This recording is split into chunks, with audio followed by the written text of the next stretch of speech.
there's this guy at school, he's a nerd. He's super smart, but I'm telling you, he's not the normal nerd. He doesn't just sit in a corner, keep quiet, play video games, board games. No, he's a loudmouth.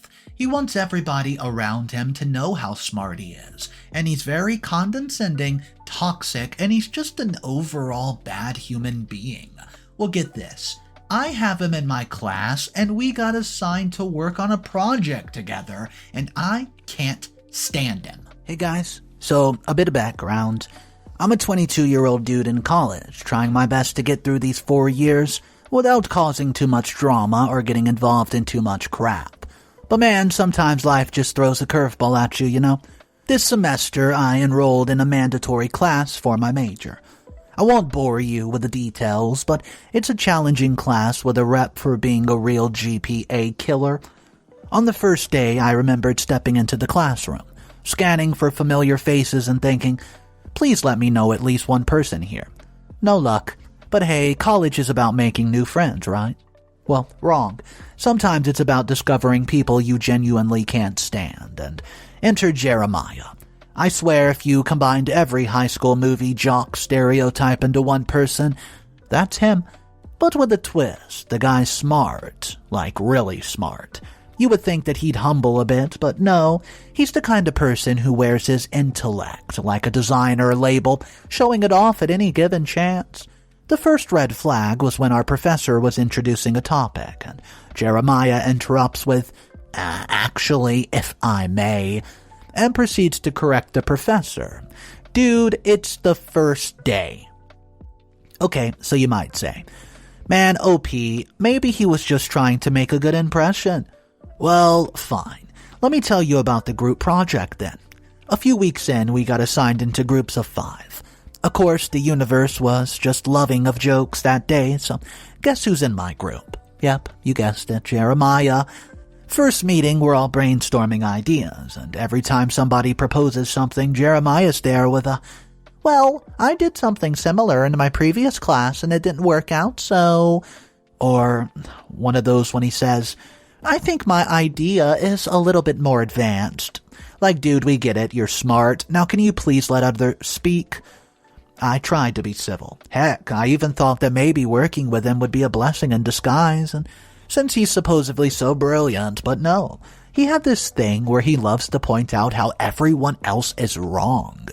Got an idea for the project? Nah, Jeremiah's done it before, and he can do it better. Found a source. Yep, Jeremiah's heard of it. He thinks it's trash. One time, Sarah, another group member, came up with this genuinely innovative approach to our project. Jeremiah shot it down in seconds, and later, in the library, I overheard him talking to another group about the, quote, awesome idea he had for the project. Guess what? It was Sarah's idea. I just started to hate our group meetings. I mean, every time we would gather, it felt like walking into a lion's den. The atmosphere was thick with tension. People began to keep their ideas to themselves, fearing Jeremiah would steal them or make fun of them, and he loves playing the victim card. Like once, after too many criticisms, Anna, a group member, snapped, told him to shut up. You want to know what Jeremiah's reaction was? And I quote, well, I'm just trying to help. If you can't handle criticism, maybe you shouldn't be here. Outside of our group, word about Jeremiah's behavior spread, and a friend of mine who's in another class with him said that he's the same there, always hogging the limelight, always making others feel inferior. I thought about talking to our professor, but that would make me the bad guy. Jeremiah has not technically done anything wrong, he's just insufferable. So here I am, halfway through the semester, dreading every class, every group meeting. The thought of dropping the classes crossed my mind, but it would mess up my academic plans. Plus, why should I have to be the one to leave? One evening, after another particularly soul-crushing group meeting, some of us met at the local coffee shop. There was this heavy air of frustration. You could smell it. Anna broke down, saying she felt dumb every time she spoke in front of Jeremiah. Tom, usually the quiet guy, admitted that he'd started looking for ways to, quote, get back at Jeremiah. Sarah, who's probably the nicest amongst us, just sighed and said, "Something needs to change." As we sipped on our cappuccinos, Tom threw out, a hypothetical right up into the air. What if we found a way to show Jeremiah he's not the king of the world? The table went quiet and all eyes were on Tom. He had this mischievous glint in his eye. I won't lie, the idea was tempting, but was it the right thing to do? After the conversation at the coffee shop, I felt this weird mixture of emotions. The idea of finally putting Jeremiah in his place felt so tempting, but on the other hand, I knew that going down a path of, revenge or any sort of retaliation might not end well. So I laid in my bed that night, just thinking about what Tom said. What if we found a way to show Jeremiah he is not the king of the world? Okay, let's just get to it. Fast forward a few days, I decided to take my mom out for dinner. We always had this tradition of doing a mother-son dinner about once every few weeks or so. It was a great way to vent, chat, and just reconnect with my mom. With all the drama going on in life, I really needed one of those dinners. We settled into this cozy Italian place that she loves, and as soon as we got our orders in, I started spilling everything about Jeremiah. She listened patiently, occasionally interjecting with a sympathetic nod or an understanding like, as I told her about Jeremiah's antics, his constant just need to belittle everyone around him, and the general negative vibe that he spread, and she looked a bit concerned. By the time I mentioned our little coffee date venting session, she gently put her hand over mine and said, "Sweetie, I get it. College can be hard, and people like Jeremiah, they can make it 10 times harder. But remember, stooping to their level is never the answer." Well, I said, "I know, Mom. It's just so frustrating. It feels like he's winning, and like he's just strutting around making everybody miserable, and there's nothing that we can do." My mother took a sip of her wine, considering her words for a moment as she stirred her glass, and said to me, "Sometimes, son, life throws people like Jeremiah our way just to teach us patience, resilience. It might not seem like it now, but facing this challenge head-on, without seeking revenge, will make you stronger." But then she added a smirk. "Besides, people like him, they usually end up digging their own grave without anyone's help, son."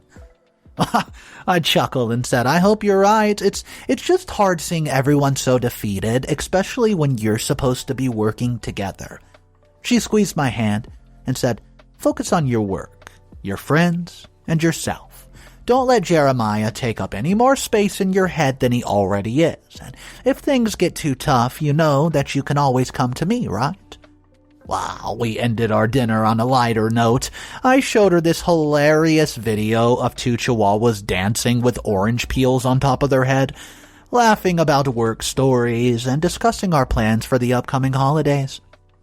But as I drove home that night, I just kept thinking about Jeremiah.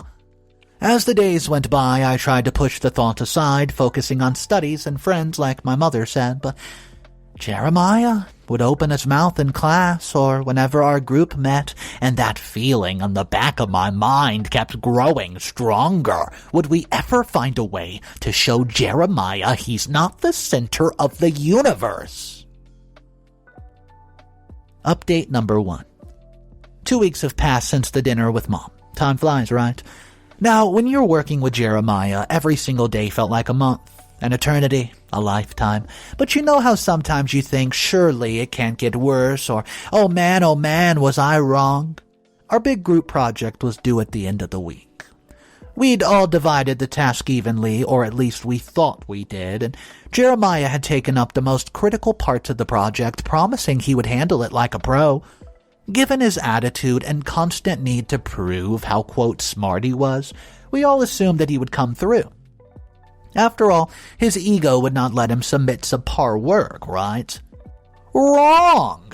The night before the submission, we all met up to compile our parts and do a final little check-through. As we were piecing everything together, we noticed a gaping hole. Jeremiah's contribution! It was nowhere to be found. Anna tried reaching out to him, but he was literally MIA, and Sarah suggested maybe he would email it in the morning. but Tom, looking more frustrated than I'd ever seen him, flat out said, "I bet he hasn't done it." Well, morning rolled around as the sun came up, and no sign of Jeremiah or his part for the project. Panic set in, and we were scrambling, trying to patch up the gaps that he left. I couldn't even enjoy my morning orange juice. We all skipped our other classes, downed way too much coffee, and pulled together something out of our butts under the circumstances. It felt a bit decent, but deep down we all knew it wasn't our best work. So, presentation time comes around, and guess who strolls in with a smug look on his face? You guessed it, Jeremiah. As if nothing was wrong, so as we presented, he tried to smoothly talk about his missing section, making it sound like he was intentionally left out for, well, clarity or something. It was BS as we all knew it. Unsurprisingly, our grade reflected the missing work. A C+. For a project that was worth 40% of our grade, it was pretty devastating. I felt rage, helplessness, but weeks would go by, hard work and collaboration down the drain because Mr. Know-It-All decided he could not be bothered. After the presentation, heated in my emotions, I confronted Jeremiah. "Dude, what the hell? Where was your part?" He shrugged, brushing off my concerns. "Look, I had other assignments and personal stuff to deal with. You guys managed. It's just one project." "Just one project, dude?" I could feel my face getting hot with anger. I literally yelled at this point. "This was 40% of our grade, Jeremiah." He smirked at me and said, "Well, maybe if the rest of you worked harder, we could have gotten a better grade. Not my fault you all couldn't figure something out." That was the last straw. As I walked away, my mind racing. The thought of revenge, which had been pushed to the back of my mind, was, well, now resurfacing to the very front of it. And yes, the atmosphere was electric with anger and frustration. Revenge is on the horizon. The how and when, well, that was yet to be decided. But Jeremiah, you have it coming, bro. Update number 2. After the project fiasco, Tom and I started to hang out more. Not just to vent about Jeremiah, but we realized we shared a lot of common interest. One of those was hitting the gym, a place I had not seen Jeremiah until recently. It was a chilly Thursday evening, and the gym was moderately packed with the usual post-class rush of students. Tom and I were midway through our sets when I spotted Jeremiah sauntering over to the weight area. He looked even more obnoxious in his flashy gym gear, blasting some overly loud music without headphones. I mean, what was he doing? Tom and I exchanged glances and just continued our routine, but kept an eye on Jeremiah, of course, who seemed to be one of those longer workouts, because an hour passed, and then another half hour, and finally Jeremiah, looking all sweaty and tired, headed towards the gym showers. Tom nudged me. "Well, it's like we read each other's mind. You thinking what I'm thinking? Let's hear it." Look, he's going to the shower, and he's the type to leave his bag outside, right? Well, what if we, borrow it for a bit? I thought for a second, and the plan was mischievous, sure, but it wasn't harmful. It would just be a minor inconvenience for Jeremiah, a taste of his own medicine, so I said, "Okay, let's do it." We pretended to finish our set, inconspicuously moving closer to the shower area. Just as Tom predicted, Jeremiah left his gym bag right there on the sink counter, completely unattended. Tom and I waited for a few minutes, ensuring Jeremiah was deep into his shower, lathered up in shampoo. And we dashed. We made an action, and we sprang into it. We grabbed the bag, trying our best to muffle our chuckles, and dashed out of the gym.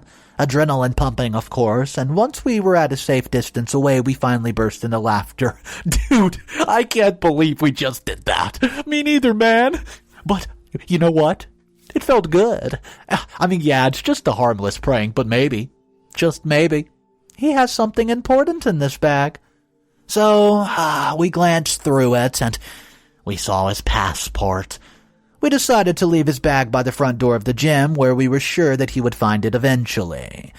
And, yeah, as you can imagine, we watched from our cars as he was running around like a chicken with his head cut off, trying to find who took his bag. Finally, one of the employees noticed the bag by the front door and said, "Hey, dude, is this your bag?" You should have seen the look on his face. He was flustered red and looked like he had just had a nightmare. But as he rummaged through his bag, he discovered we did not mess with any of his property. Everything was there: the money, the passport, the clothes, the headphones, the iPad, everything. I'll update you guys if he figures out it was us. Update number 3. The few days following our gym escapade was nothing but suspenseful. Each day I half expected Jeremiah to storm up to me having somebody discovering our little stunt, but it never happened. Instead, whispers filled the hallway. Everybody was talking about the prank pulled on Jeremiah, where he was basically crying in the gym about somebody stealing his bag. Some said it was a group of seniors trying to haze the freshmen, while others thought it was somebody Jeremiah had wronged in the past. There were countless theories, each wilder than the last, and one day as I was grabbing a coffee from the campus cafe, a guy from sociology class, Ben approached me with a smirk. "Hey man, I heard about Jeremiah's little adventure in the gym." Oh yeah? What happened?"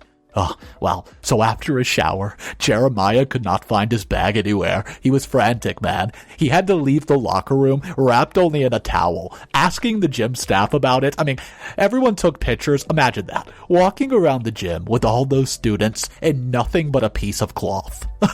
Oh my gosh. Well, that was a detail of Tom I had not fully considered, and I thought, damn, that's wild. Yeah, and the best part, they found his bag, dude, right there at reception. No one even knows who did it, but man, that person's a legend. Well, I guess you can say days turned into weeks because the excitement of the prank slowly faded, replaced by other college scandals and drama, but one thing was evident: Jeremiah wasn't the same. He started missing classes, and when he did attend, he was quieter, less boastful. It seemed that the prank had deflated his oversized ego, even if it was just a little. And then, guys, the unexpected happened. About a month after the incident, news spread that Jeremiah had withdrawn from class. Anna texted our old group and said, "Hey guys, you heard about Jeremiah?" Old Tom. He said, "Yeah, just did. He withdrew from the class." And Sarah, she said, "Honestly, after everything, I can't say I'm surprised." I kept quiet in the group chat, but inside I was feeling everything. The relief of not having to deal with him was undeniable. However, college life went on, and Jeremiah and I still crossed paths occasionally on campus, but we never spoke. He continued with his other classes, but it seemed that he had become a ghost of his former self. I didn't see him picking on anybody anymore. The cocky, loud, obnoxious Jeremiah had been replaced by somebody more reserved, more withdrawn. As for Tom and me, we became really close friends. We'd often joke about our little adventure, patting ourselves on the back for executing the perfect prank. But deep down, I sometimes wonder if we went too far. Nah, I'm just kidding. I never think that. That jerk deserved everything. Comments from the update and the original post. This is comment number 1. Not the a-hole. Honestly, college is a place for learning, not only academically but also socially. This Jeremiah guy needs a reality check. It's one thing to slack off, but another to bring down an entire group. I mean, it's not like you harmed him physically or mentally. It was a harmless prank that perhaps made him reflect on his actions. We all need those wake-up calls at times. Comment number 2. Everybody sucks here. I get it. Gym pranks can be funny, and it's clear Jeremiah was no saint. But as somebody who spends a lot of time in the gym, I know the unwritten rules, dude. You don't mess with someone's gear, no matter what it is. I don't care if it's your arch nemesis. It's a trust thing in the gym. You took it too far, bro, and you crossed the line. Comment number 3. Everybody sucks. I agree with the comment above me. Jeremiah sounds like a real piece of work, don't get me wrong. But your retaliation was just stooping to his level like your mom said to avoid. I get the satisfaction of pulling a prank on someone who's been awful, but that doesn't mean it's the right or mature thing to do. Sometimes it's better to be the big person. Comments? Number 4. Final comments. You're the a-hole. I'm just starting college, OP, and stories like this scare me. How would you feel if you were the victim of such a prank? I mean, sure, Jeremiah was problematic, but this wasn't the solution. It's always better to communicate and resolve issues rather than resorting to pranks that can potentially humiliate someone. Come on, man. You gotta try better. Okay, I'll be honest with you guys. Let me know in the comment section down below. Were you just a little disappointed in this revenge today? The story, I loved it. I loved how OP went ahead and got revenge, but I don't think the revenge was good enough. I mean, this guy seemed like a real pain in the butt. And essentially, all they did was embarrass him a little bit by making him go outside in a towel. Yes, that's a good revenge because a lot of people snapped pictures, but it only lasted like 2 minutes and he got all his stuff back. Let me know in the comment section down below. Do you think today's revenge was satisfying enough for what OP had to suffer through, or do you think this revenge could have been a little bit better? The only thing that I can see really stood out today was OP got a new friend, Tom. It seemed like they bonded, and I'm glad that OP was able to find a good friend when there was a bully also in the picture. My name's Mr. Reddito, and thank you for joining me on today's story. This is Mr. Reddito's Revenge channel, where every single story has something to do with revenge. Make sure you subscribe. I'll see you tomorrow. And yes, this is revenge, but it's still cool to be kind. Peace.